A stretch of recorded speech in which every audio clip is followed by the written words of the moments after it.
This is if everything's working, we should be streaming on YouTube and Facebook at the moment. Gentlemen, how's it going? Hello. Cheers. It's going well.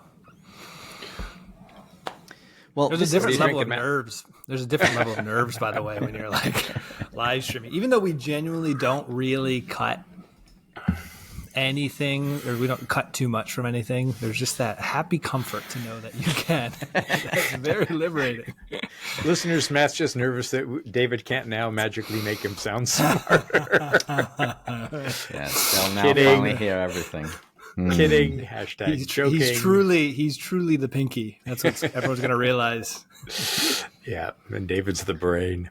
Well, I'm looking at my screens now. I'm seeing it on Facebook and on YouTube. So I think this is actually working. Lovely. This is technically going to be our October common room because we couldn't get together a little bit earlier. Plus, I want to run another test in November because the reason we're live streaming it now is in November, we are going to have the CS Lewis Reading Day when we're going to have a live panel and a live stream and Q&A and all of these sorts of things. And I've never done that before. So I thought we would test drive it here. Live book giveaways, right? Absolutely. Good. Good. Well, fellas, what have you been up to? Yeah. That's all I've got on the agenda for today. What has everyone been up to since the end of season 6? Matt, why don't you kick us off?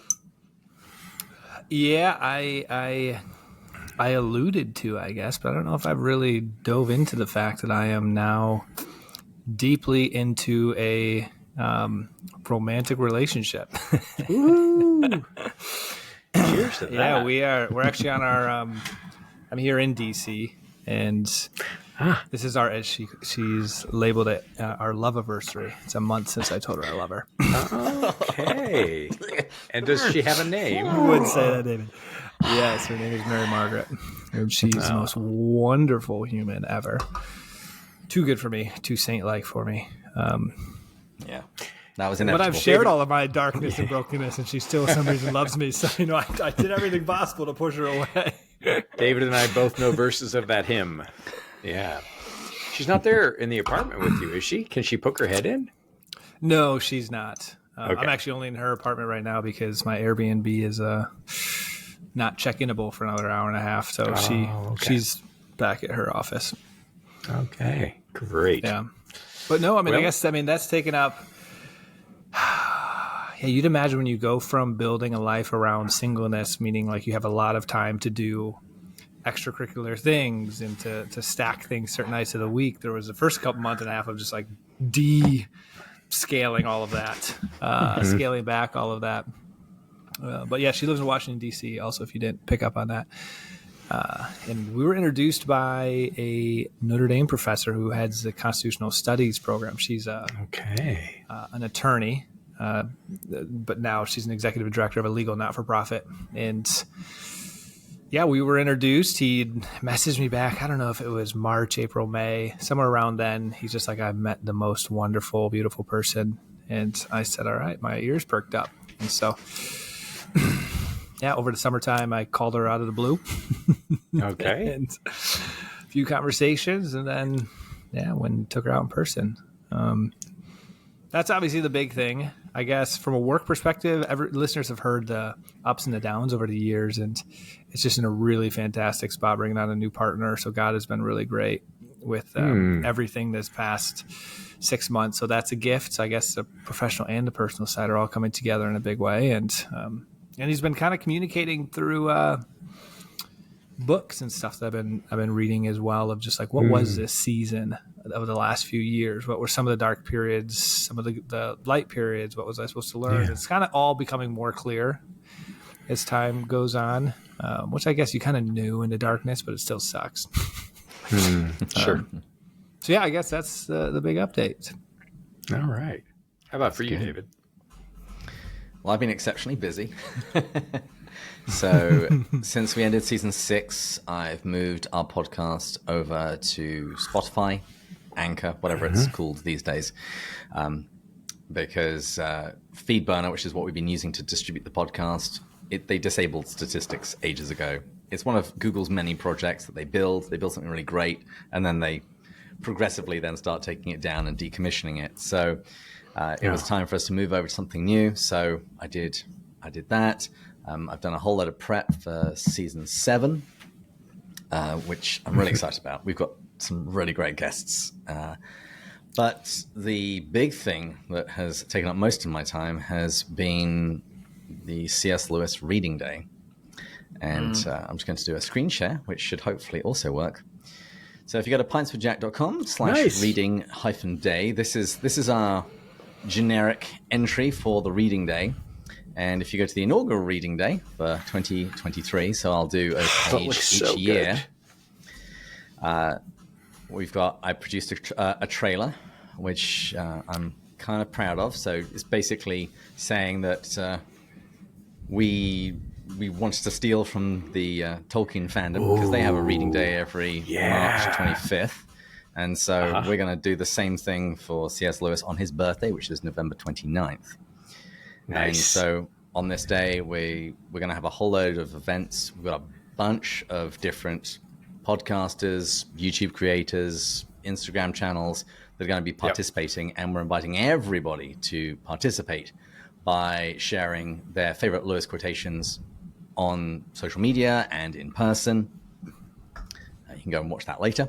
But here are some of the participants and what they're going to be doing. So, like I say, we've got a lot of people involved.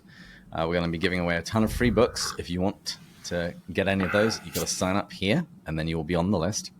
And to really make it easy to share your favorite Lewis quotations online, I put together a page where I've got all of the graphics that I've been creating ever since this podcast started and that I've been posting on Instagram.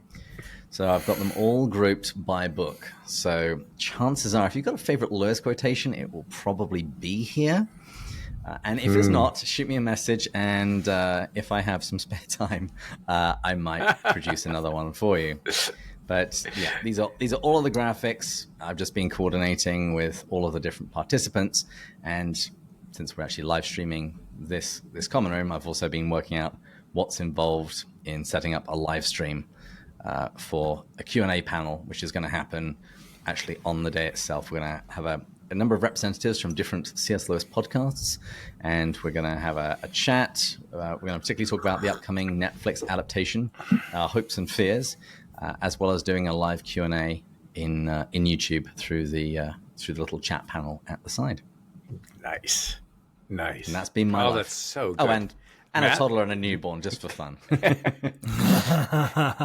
Matt, can we hardly agree that if it were left to us, there would be no podcast? Oh, way to go, David. Well, I'm going to try and support those efforts. I've been extremely busy this fall, partly because I forgot to schedule vacation time because I was in the academic world and didn't need to do that, and so Krista and I looked around and realized we had 3 or 4 weeks of vacation left to take before the end of the year. So in September, I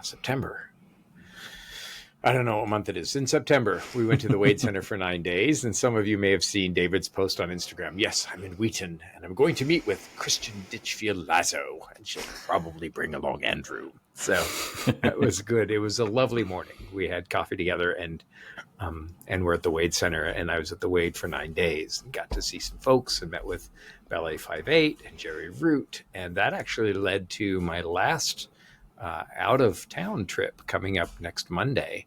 I'll be in Romania for the C.S. Lewis conference in Romania that they do. And found out that I will be the last speaker on the bill. And they've got a bunch of great folks. Kristen Jeffrey Johnson is going to be there, and Alan Snyder and Joe Rickey, Alistair McGrath will be joining us via video. And so a packed couple of days in Romania. And that was after the Wade Center, and then met Matt in person for the first time. Kristen and I did. There it is. Yep. C.S. Lewis is the re-enchanted academic. Mm-hmm. And by the way, that phrase comes from Lewis's lesser-known essay talking about bicycles, where he talks about unenchanted, enchanted, disenchanted, and re-enchanted. And so it's a great little essay worth your attention. See, rather than saying that it was about bicycles, I'd have just titled this one "The Vicious Cycle." Yeah, absolutely. So, yeah, the following week after the Wade Center, we went to the Doxology Conference put on by Wynn Collier at the Eugene Peterson Center at Hope College, at the end of which probably the highlight there was seeing Malcolm Geit and meeting Eric Peterson, Eugene's son, and seeing lots of folks. Sho Baraka was on there. But at the end of it all, we got to have a lovely pub dinner with Matt, who brought out his Macallan 18 and with some lovely pint glasses. And so we'd never met in person. So it was a joy to finally see you, friend. That was so great too, because not only are we going to see, but that was early on in the relationship. So I got to ask you, talk about this that. That was the key question. Yes. And then also just to dive into your love story more. I mean, I had known probably 60% of it, but to have your wife there as well and all of us diving in, it was just it was fun to go deeper. Listen, I'm with y'all that she's Lazo Major. I am so blessed to be related to that person. So the following week was Camp Allen, and Charlie Starr was there, and a number of others. And the C.S. Lewis Foundation's retreat that they do regularly in Texas. And they have, out of the 16 of those Texas events, I think I've been to 15 of them. So it was great to see friends. Josh Bales, who's the marvelous musician, his new EP is called The Weight of Glory. And he's a canon priest in my diocese and a wonderful singer-songwriter, worship leader. And so he was there, got to sit and have pipes with him and Matthew Clark and talk about music, and just a great session there. The following week, we were in Seattle for me to perform my first wedding for some friends who actually met at Oxbridge last summer.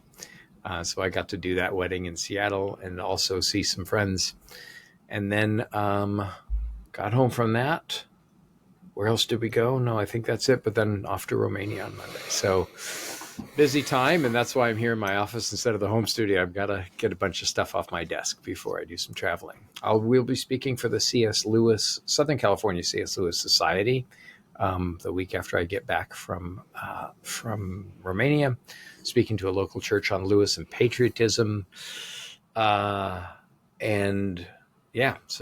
we're going to be we're pounding the drums for C.S. Lewis Reading Day. The Southern California Society said they'll be pushing that, and so I'm booking out a few more things. But it's been great to be busy with all of my favorite stuff. So, and now I need a nap. Hey, well, we're recording this on All Saints Day, and so we went to Mass as a family first thing this morning, and I came back and I looked at my wife and said, I've now got to go to work. I feel exhausted. Have you ever tried taking a toddler to Mass? Oh my gosh. Yeah. Absolutely exhausting. But Andrew, you actually also missed out something that you did recently. You interviewed Sophia Holcomb. Oh, fantastic. Yes. So I haven't missed this one yet. My new bishop, Bishop Justin Holcomb, wonderful guy. He's a apologetics professor at Reformed Theological Seminary here in Orlando. And his daughter is crazy about Lewis, and she's a freshman in high school. Well, you can hear it on the interview. She tells her story about how she's been reading. She's read more Lewis by 14 than I'd read by 28. So, and sadly, we were hoping to get Patty Callahan on, but she was on vacation with her family. But she promised next time. But yeah, Sophia did a wonderful job, and I was very thankful to her folks for letting her come on. So, yep, busy with lots and lots of good things. Yeah, it was very encouraging to see, because we've spoken about this a few times, and we've got a few initiatives to make sure that people currently going through university really look to Lewis studies as an option and as future careers, because we want to make sure that when we go to these conferences, they are well populated by the complete range of ages, and it was very encouraging to see Sophia's enthusiasm. Yes. Well, and she's taking a class at the Geneva School in Orlando, a Lewis class. And so I'm hoping that either I or the podcast or something can do something with them coming up in the future. And then I'll be hosting a a C.S. Lewis conference here in Winter Garden in my home parish, April 26th and 27th. And so the bishop's already said, hey, super excited about that. And we're going to, I think maybe have Alan Snyder, we're hoping to have come by. Kristen will do some teaching, and we'll just kind of put it together in-house, and we'll see where it goes from there. So what are you guys reading these days? Oh, it's funny. When I was looking back, when you mentioned Alan Snyder, I've got his new book on history, the new Lewis's one. view of history. So I'm Lovely. currently chipping away at that. I am also, in preparation for this season, reading Letters from Jack. Ah. Has that been released yet? It was released. You can't get it anymore unless Oh, you have no. connections. Oh, do we have connections? Oh, we do. Okay. Okay, I'll More get off crucially, I do. Finder now. Okay. Well, No, yeah. I reached What's out. yours is ours. Well, exactly. I reached out to our fan favorite, Dr. Diana Glyer, because needless to say, she was behind it. Oh, that's right. Yeah. And there may be some copies forthcoming. Maybe. We'll Okay, we'll well- see. It's thin on the ground now, but I've nearly finished this, so at the very least, you can get my copy soon. Well, let me just say that on my nightstand that I'm currently reading is Diana Glyer's The Major and the Missionary. Warnie Lewis. Yeah, is that too blatant a suck up? No. Yeah, there you go.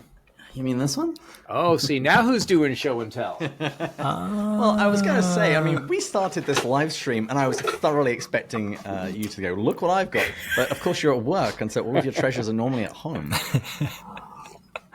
They are, although I do have an icon of all the saints given to me from Father B.J. Burricker at All Saints Church in Chevy Chase. And so That's cool. Yeah, don't have a ton of the Lewisy stuff here. But the Major and the Missionary is a series of letters between Warren Lewis and his own American lady, an American missionary doctor named Blanche Biggs in Papua New Guinea. And Diana has produced a stage play of this, and I've actually participated in that. I got to play Len Miller in a production of it in Northfield, Massachusetts, just once. And I walked on stage and read a letter. And it's fantastic. And she's published all their correspondence, and both sides of the correspondence are there, which is quite unusual. And it's really compelling reading. Well, I'm reading right now. Warnie wasn't like his brother. Didn't burn everything. Sorry, Matt. Karen. Yeah.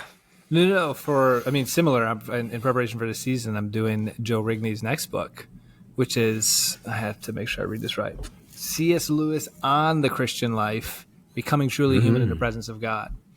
I have to do that interview in about a week. And so I've been pulling a David and listening on an audiobook. And David, my first time ever doing 2.5 times speed. Oh my gosh. makes you hyper focused. You don't have your notes app in front of your fingers. I was just flying and I was listening to this. And then you're just literally going real quickly. But you'd be surprised. You know, when something's slow, you get distracted because your brain actually wants more information at first. 2.5 times speed is perfect when you're fully zoned in.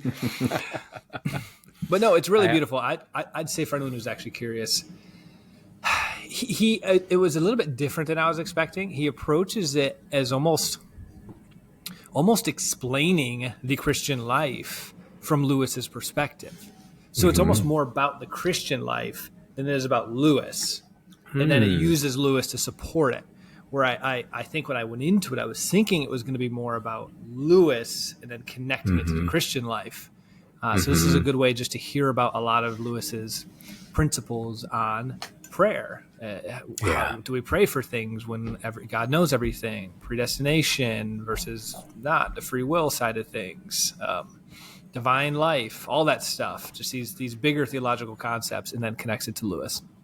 Wow, that's great. Good. Well, and I love how Lewis, like I've said before, is a door and a doorway. Right. I mean, his life is fascinating and redemptive and offers really good lessons on how he followed Christ. He's imitable in so many ways. but he's also opened the door to so many other, books and authors. At least for me, I would have never gotten through Tolkien, sad to say, if I hadn't known that Lewis had a hand in it, and MacDonald and Chesterton and Sayers and so many others, and just the sheer joy of the reading experience that Lewis expresses. And so, yeah, grateful for him. Just to come back to this book for a moment, at the end of each chapter, it has a list of advice. So there's basically a summary of Lewis's advice on subjects. So his advice on faith is prayer should be a priority for all Christian believers. Prayer is a time of focus on God, not a time for introspection. Do not try to produce feelings when praying. We must come to God with our petitions, but be ready to submit to whatever he wills. And so it's like bullet points all the way down. And this comes after an essay of one of the students talking about it. So good. Wow, that's great. One of my favorite attitude adjusters from Lewis comes from a letter, I think, to Sister Penelope. And she's talking about some of the difficulties that she's going through, but her faith that God will bring her out. And he said, I think that the right tone for a Christian is one of cheerful insecurity. And that phrase has always stuck with me, right? Cheerful insecurity. I'm not really sure what will happen, but I know that the Lord will be gracious and encamps around those who fear him. Yeah. I love that. Of course, the other books I've been reading are for this season. So here's my copy of Letters to an American Lady. Lovely. My copy of the Latin Letters of C.S. Lewis. Very nice. And this is so much fun. I read this in a day the first time I got it. Letters to Children. I'd been in LA giving a talk on Lewis, and I stopped by a bookstore and I saw this, and I basically drove from LA to San Diego, stopping like 4-5 times. And I sat down with like a coffee or a meal or whatever, and read it progressively as I was journeying back to San Diego. So I have very warm memories of this book. Walter Hooper talks about reading miracles. I think he's written it in a preface, but he would also tell the story when he was live. And he was in the army, and they would be doing calisthenics, and he would have miracles in his blouse, bouncing around as he was doing his jumping jacks. And then when they would have a smoke break, he would go run under a tree and read a few pages of Lewis. So you're in fine company there. And of course, having miracles next to your chest is going to help with your jumping jacks. Oh, wow. Way too soon. Oh, that's great. That's so good. So, yeah, a full season. Kristen and I are doing an Advent series called, I think we're going to call it, so we're at Church of the Emmanuel. We've been invited by Church of the Emmanuel on November 26th to come and give a little kind of intro to Lewis class, but they wanted to do a Wednesday night Advent series. And so because it's on Wednesdays and because it's Church of the Emmanuel, I think we're going to call it God with Us, Wednesday Wisdom from C.S. Lewis. And we'll kind of look through a lot of what Lewis has done for a full range of things. And then I think on the 16th of December, we're going to do our gifts of Father Christmas. So, and yes, I am getting lots of bids to play Father Christmas. So, I'm trying to see how lucrative that is. Remember, his beard fell like a foamy waterfall over his chest, and so I'm going for that. Although I'm not sure my wife will let it get that far. Oh, that's very cool. Anything else you guys want to share? The last thing I just wanted to do in this live stream was just recap what's going to be happening in season 7. But is there anything else on your mind that you want to share? I just want to encourage listeners, especially on this All Saints Day, to take a moment to think about those who we love and see no longer, and thank them for their legacy. And live out that legacy. It's been 125 years since Lewis passed, and so many who have gone on before. And then as we think of those, as we go into November, I'm sure everybody's going to crank up and try to get us to buy everything, the latest in turkey basters or bad holiday sweaters. Let's keep remembering to walk with him and to look for him in all of the noise, and maybe even choose some deliberate silence in this upcoming season Everything is going to be clamoring for our attention and for our wallets and for our hearts. And let's make sure that all of those, starting with our hearts, are given to the Lord. And I'm speaking, of course, mostly to myself, as I've got a pile of things on my desk to do. But let's catch our breaths and keep drawing near with wonder to the Christ child there who came through the miracle of the incarnation to save us all. And actually, speaking of Christmas, I'm going to be on the C.S. Lewis podcast, the one put out by Premier Christian Radio. They're talking to me about Lewis's view of Christmas. And so this actually made me go and do some work. So I've tracked down some of the things that he ate and drank at Christmas, and I've read his essays that he wrote about Christmas. And man, that guy could be a grump at times. It's wonderful. Do you have the Burgundy in the gravy? This is an unpublished letter from Joy Davidman, and she swiped a glass of very good Burgundy from the Magdalen College cellars and to put in the gravy. And Jack and Warney grumped at her about it, but when they tasted the gravy, they loved that. Changed their minds, and that was Christmas time. Yeah, I love it. I love it. Well done on the invite, by the way. That's exciting, man. I should actually be on. We've already recorded another episode, which actually should be coming out imminently on the C.S. Lewis Reading Day. So, making sure that people in England know about it. Are you talking with Alistair or his assistant? Ruth, not the assistant, the interviewer. Ruth. Okay, yeah, the host. She's wonderful. Yeah, she's fun. She's got a daughter that's about the same age as Alexander. So whenever we talk, we compare notes. And last time I spoke, I told her, we're starting potty training. Boy. Oh, my goodness. Is one of the things that I've often thought, like people talk about, living their single lives so they can live lives of exciting adventure. It's like, get married, have a child, potty train that child, and take that kid to church while you're potty training. It's like playing Russian roulette. If you ever want to feel like you're living on the edge, this is how you do it. Pints with Jack featuring David Bates, sponsored by Lysol. Yeah, Lysol and Huggies. But no, Alexander is doing great. Actually, he's doing really well, and he's using his potty for all of the things now. And the first time he used it for number 2, we gave him a dump truck, which is just beautifully appropriate. Oh my gosh! Wow, of course you did. Mm-hmm. No. And with that transition, we got 3 minutes left before we're going to shut this down. This is how season 7 is currently looking. So we are going to have an episode where we just get back and talk to everyone after our break. For people who haven't seen the common rooms, they know what we're doing. We are then going to have the very next day C.S. Lewis Reading Day, when we're going to have on Diana Glyer. She's going to come onto the show and talk to us about her favorite works of Lewis and what he's meant to her in her life and the process of teaching him to others. And then for all of Advent, we're going to be doing Letters to an American Lady.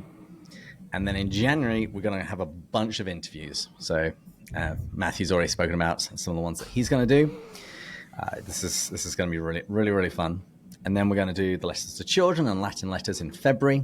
And then we're going to have a Jack's Bookshelf, where we're going to do Plato, Augustine, Boethius, Julian of Norwich, Edmund Spencer, and Charles Williams. We're going to have George MacDonald month, which I actually haven't quite finished planning yet. It's very difficult planning a month for an author that you're not that familiar with, to try and work out what you actually should do. But it's the draft version of this is shaping up rather nicely. I got some help from an expert. Good. And then we'll be wrapping up with Narnia month, when we're going to be doing The Last Battle, which I'm really excited about, because apart from anything else, then Matt has covered all of Narnia, and then we can start doing even more stuff, because I want us to watch the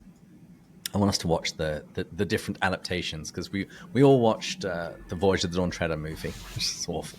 But there's much more awful stuff that we can also watch. Why? There's the BBC stuff. There's the cartoon of The Lion, the Witch, and the Wardrobe, and there's even the black and white footage of The Lion, the Witch, and the Wardrobe. Wow! So there'll be lots of fun stuff that we can respond to once we've actually completed the Narniad.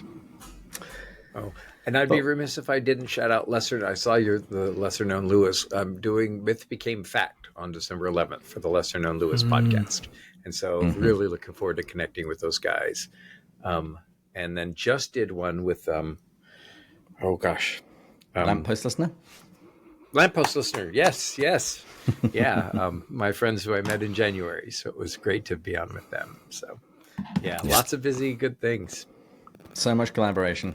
It's very, very great to see. Yeah. But that's enough for one day. I need to get back to work. All right. And I think so do both of you two. Everyone pray for Matthew and his lady friend, particularly for her. No. Pray for Mary Margaret. Pray for Mags.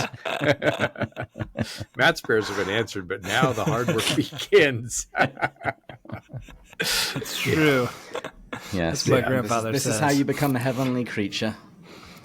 By dating. I think we were at dinner. We were at dinner with my grandparents, and she just said something like really kind about me, and my grandfather's like, I can counter that.